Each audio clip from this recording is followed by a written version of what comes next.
What's going on, guys? We're back with another tournament recap video today. We have just wrapped up the most recent Dragon Ball Super Go format tournament over on Discord, which I will, as always, link in the description of the video. And today, just wanted to go over the top 4 decks, show you what people played, how the format's shaping up. So in this event here, Surge, Piccolo still making top cut. That's not a big surprise. Surge deck's still good. We had all the way back to Classic Soul Striker making it into the list here this time, as well as a yellow Bojack. That one was very exciting to see. I think Bojack's a really cool deck, and seeing it make the top 4 was awesome. And then we had the classic Ramp Gogeta deck, blue-red. This deck was fantastic. It historically was good. It is still good. So let's just get into each of these decks, what they brought to the table, and what we can... How things went. Let's get that brought up here. Okay, so first up we've got the 4th place deck. This is Bojack, yellow-blue. More yellow than blue, but you have to have a little bit of blue, I think, to play Bojack effectively, because you really need the Resonant Agent of Destructions. You just have to have that extra Bojack represented for your evolved target there. But this list is pretty classic.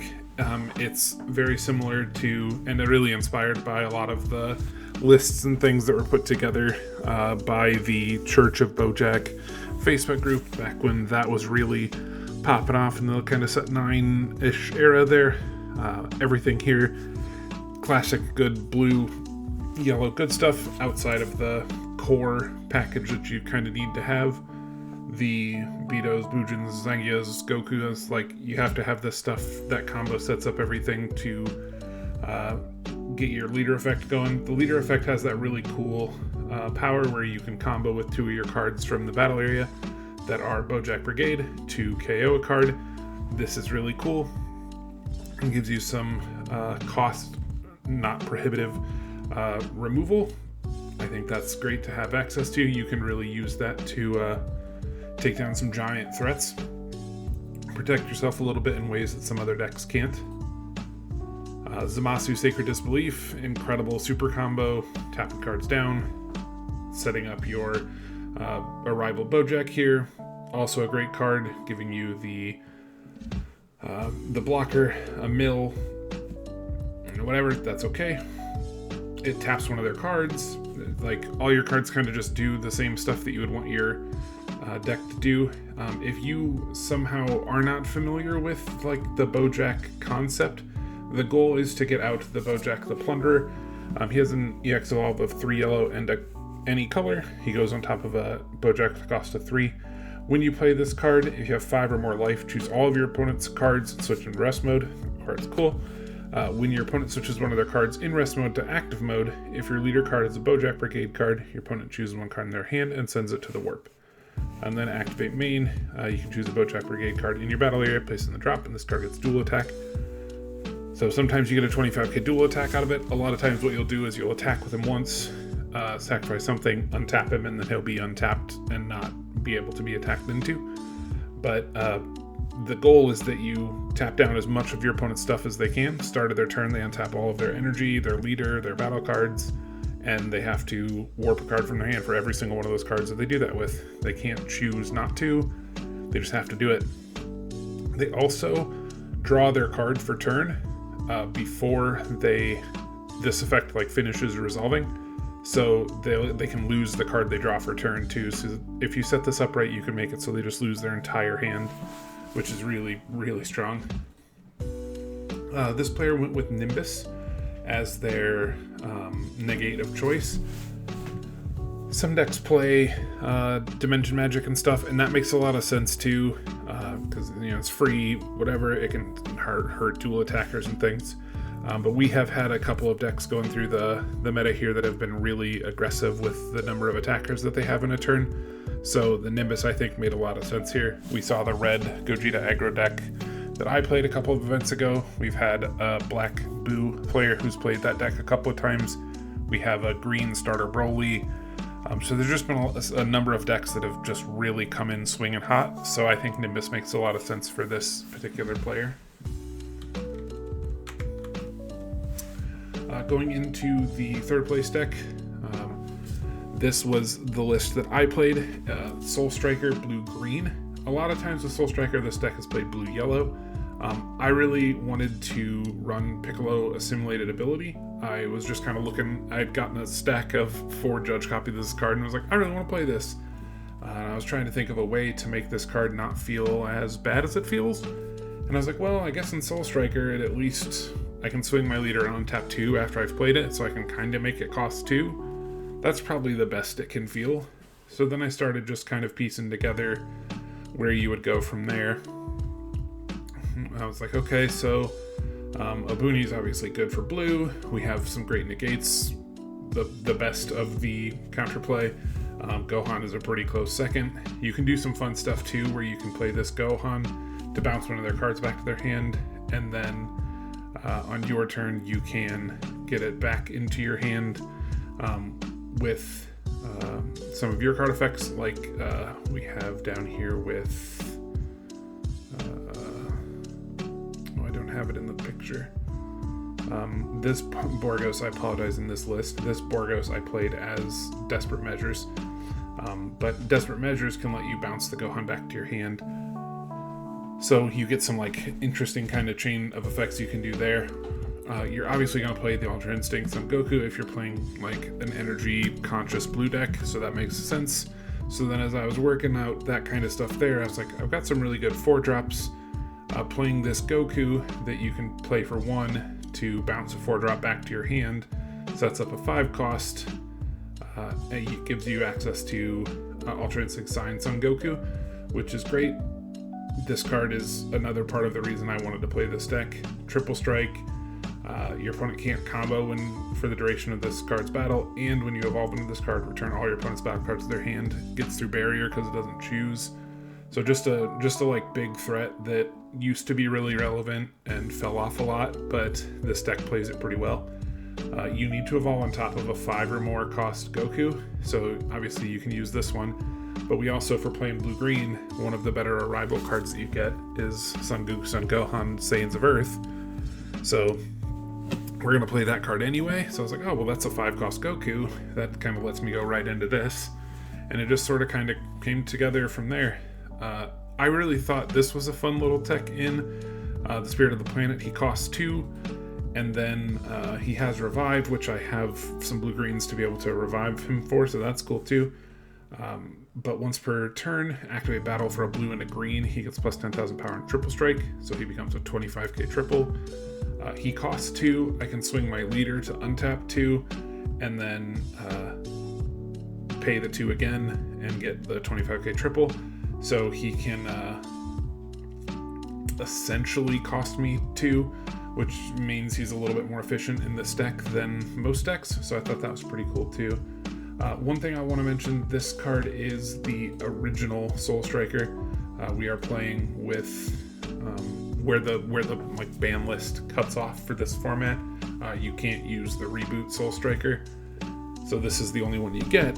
But you do get to choose 2 of your blue energy and switch them to active mode, whereas the new one is mono blue, so this one can still untap multicolor cards, which can really help you set up interesting stuff. Piccolo, I mentioned before, he's only 1 specified green, so I thought that was like, okay, I can have like a single check land or something in my energy and still be able to play this Piccolo without any issue, so I thought that was good too.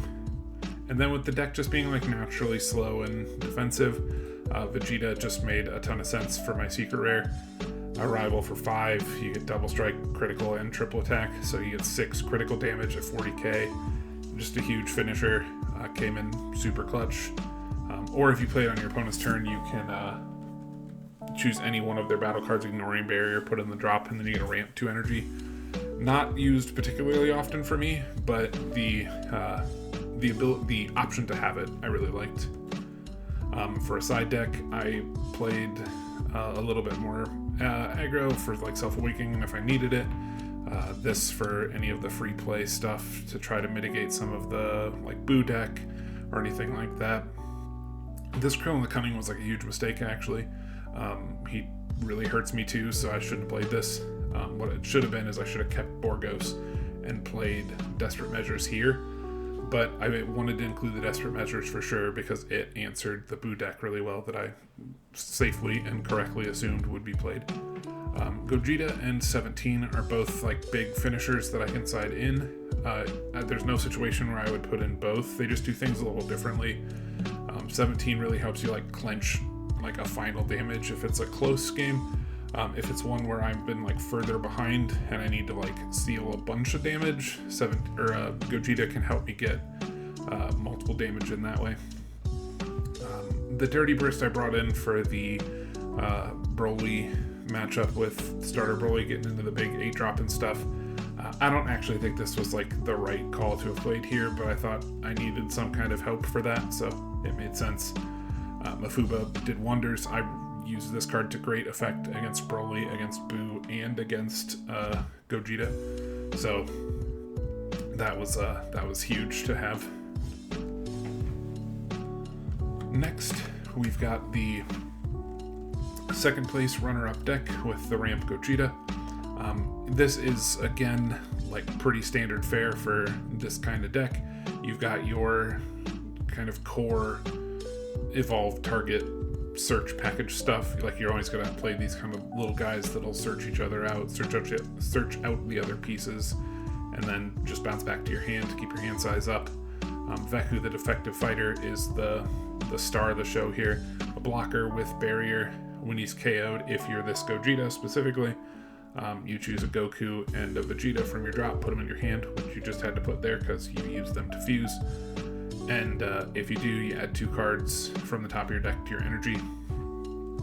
Okay, cool. Lets you ramp 2. You can do that you can evolve into him, or fuse into him, sorry, on turn 3. And then you can add 6 energy on your turn 4. Just lets you set up huge from there. You can get out this guy at that point then. You can pay 5, fuse into this. Then you can get up at the end of your turn, you put 2 cards on the top of your deck and your energy, which ramps you again. And you can just get so far ahead. You get so much value out of that. From there, you can evolve into the Fusion Onslaught to clear the board, to burn your opponent for some damage. Just kind of infinite attacks, clearing the table off. Big double striker that can't be KO'd. Or he runs 1 copy of Fusion's Pinnacle. He and I both talked about this card when the match was over. We're both huge fans of this. This one doesn't get played a ton, but you can play it for 1 on top of a Gogeta with a cost of 6, which is this one here, or I guess specifically that Gogeta. But it has Triple Strike, 30k, Sparking 10 if you have 10 in your discard pile, which is fairly easy to do with this deck. When the card evolves into this, your opponent can't activate skills on battle cards for the duration of the turn, so it just gives you like a big way out of stuff. If your opponent's playing like a negate heavy deck where the negates are on their battle cards, they can't do that. There's stuff on the table, they can't mess with that. He's just a cool finisher. I've always thought he was fun. I like that he included a copy of this. The iconic double secret rare package, Fu Shrouded in Mystery, while it was not banned, was astounding. It is not banned in this format, and it continues to be great. Turning off all of your opponent's skills on all of their cards except their leader for the rest of the turn, just huge. And then he used this card to great effect too. You ramp up into being able to play this, and then if you have 6 or more cards in your energy and your opponent's energy, sure, you can play this card for 6. That's super easy to get to with how often you're ramping. When this card attacks, choose 1 card each from your opponent's life and energy, put them at the bottom of their deck. He has dual attack, so you'll get to do 2 burn damage, 2 cards from their energy to the bottom of their deck, and he still hits for double strike 2 times. So that's a total of 6 damage that you can get out of this guy, just swinging him twice. Huge threat. If you, with as much energy as you have, it makes sense to have these kind of cards for extra energy, for extra card draw, a little bit of board removal, but also more fusion targets if you need them to be.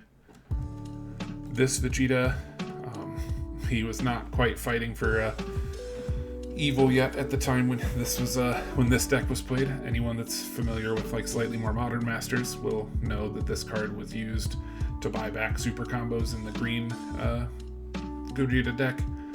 Here he was just grabbing you mostly back your Vekus, which are helping set up additional ramp. Obviously Topo, the kind of only floodgate at the time, or one of them, and an incredible one at that. The basis for like multiple other colors worth of floodgates since. Just huge progenitor of that kind of card effect. Side deck makes a lot of sense too. Another one of the ramp guy here. A little bit of a package for the kind of aggro decks that I was mentioning with this meta kind of having a heavy hand in. A little bit more Goku for the slow games or for hand destruction. Jiren makes a ton of sense too as like a good finisher if you are getting milled. There's Janemba and Cooler and 18 mil, like all those kind of make sense in this format. So there's stuff there. It's also just a good cheap way to get another big attacker out. And then this guy who is just like iconic. This is the almost only deck that can play this. I guess you could try to put this in Beerus or something, but Beerus wins at 16 energy and this card doesn't do anything till 15, so like it doesn't make any sense to play this. But for 10 energy you can just play it, or you can evolve on top of a Gogeta BR with the cost of 6 for 8. Most of the time you're just going to spend 10 on this. It has barrier. When a card evolves into this, you take the top 6 of your deck, add them to your energy. Sure, huge amount of ramp. And then activate main. If you have 15 or more energy, which this card will do, you pay 10, you get 6 more energy, you go to 16. Hey look, now you're there. Choose 4 of your opponent's life, put them at the bottom of their deck. That probably just wins you the game by that point. So being able to have just a giant eat half of your life button to bring in is pretty good. This deck is really cool. It's really strong. The leader effect draws so many cards, and having kind of a mana sink with the activate main to be able to choose to pay 2 to put one of your opponent's battle cards at the bottom of their deck. You can just like clear a board out if you've got a bunch of energy to spend. You can burn one of your own energy to draw 2 cards.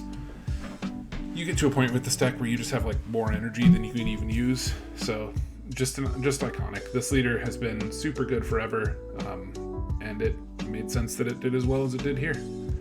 Which takes us into our final deck, Surge Piccolo. When we talk about great decks, Surge Piccolo is the great deck.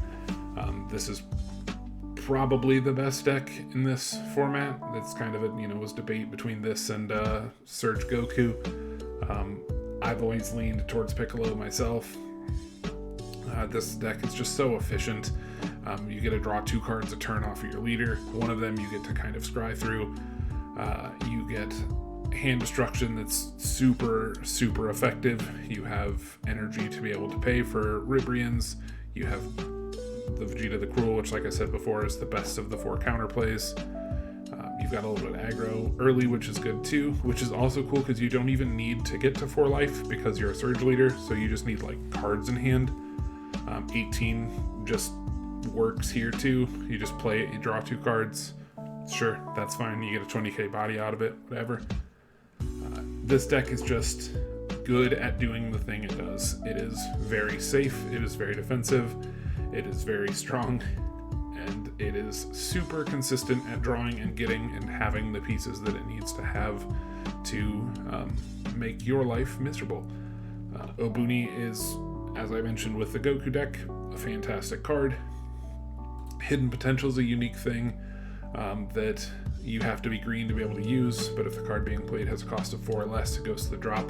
Then you untap when your blue-green energy, so technically it can cost 1. Super good little counterplay card there. The Uneasy Alliance Goku is one that you don't see a ton of play, but it fits in this deck just fine too. It's a 2-cost card. When you play it, you choose a battle card other than this one with a cost of 3 or less, return it to its owner's hand.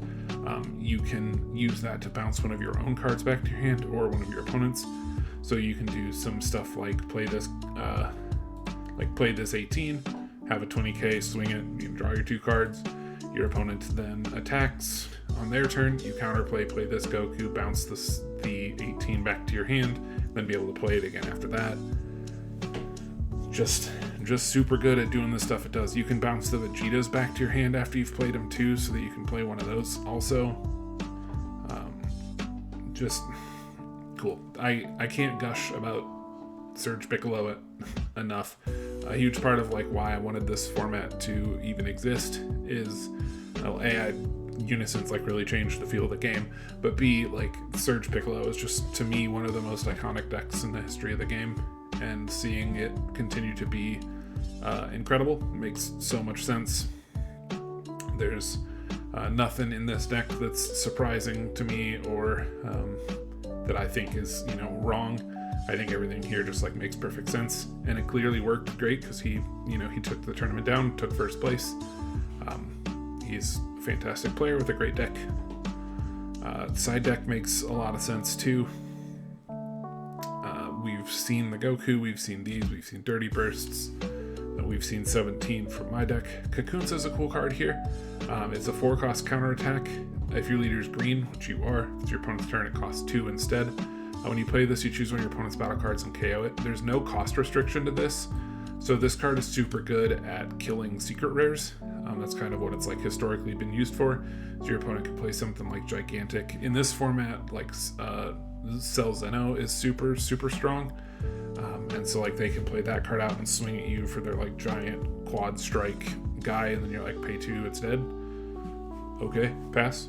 Like, this card's awesome. This is a super good card to have in a deck like this, where you have the length of gameplay necessary to afford 2-cost counters. This one's good for that. Deadly Vanguard is another sweet card. It's a counterplay.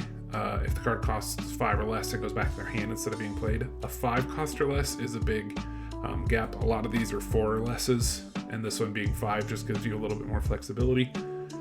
During your opponent's turn, this card costs 3. Can't be returned to your hand by your skills. That part makes sense, so you can't abuse this. When you play this, choose one of your opponent's battle cards with cost 5 or less, return it to their hand. So you can counterplay, bounce back the 5 or less that's being played. Cool. It doesn't get played, and then you also get to bounce one of their other 5 or lesses back to their hand. You just get 2 cards worth of removal off of this one counterplay. Really strong. Overall, I mean, this deck is great. I think all 4 of these decks were really cool. I think that it's fun to continue to see like where this meta goes and what the players are coming up with. We have some guys who are like new to Super kind of in general, and this is like their first foray into the deck, so they don't have like nostalgia for stuff. So it's interesting to see what they gravitate to first. We have guys like myself and the Immortal Scum here who played this skill main, who played the Gogeta deck, who are like competitive players, come back from the current day.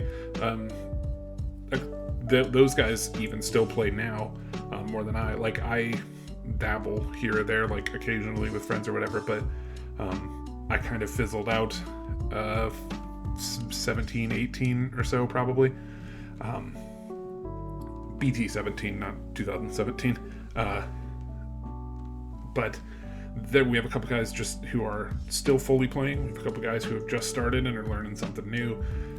It's just fun to see what people are interested in. For the next event that we've got coming up as our kind of 4th event in the format, we're doing this thing where we're banning all of the leaders that have top cut in the first 3, just to like fully freshen it up as this like first event of the year, just to mix it up. So the next one of these videos, I'll include that information in as well. The top cut in that might look a little strange because none of these recurring decks will be here.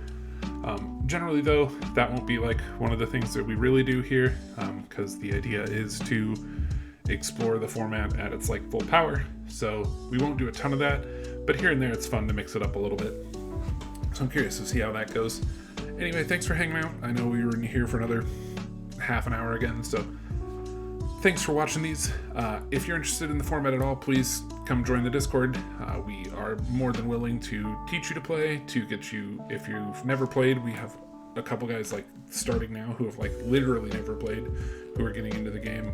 We have super experts who have been around forever. There's all walks of life being played. So if you've played at all, never played, whatever. There's room for you to play here. We fully allow proxies, so you don't have to own a single card. But this format is also super duper cheap, so you can buy basically any deck you want for next to nothing. The guy that played that Bojack deck, for example, every event he just buys all the cards to play his deck, and it's like $35 every time. It's super cheap. There's plenty more to come. I will continue to make these videos as we continue to do events in the server. Thanks for hanging out. Talk to you next time.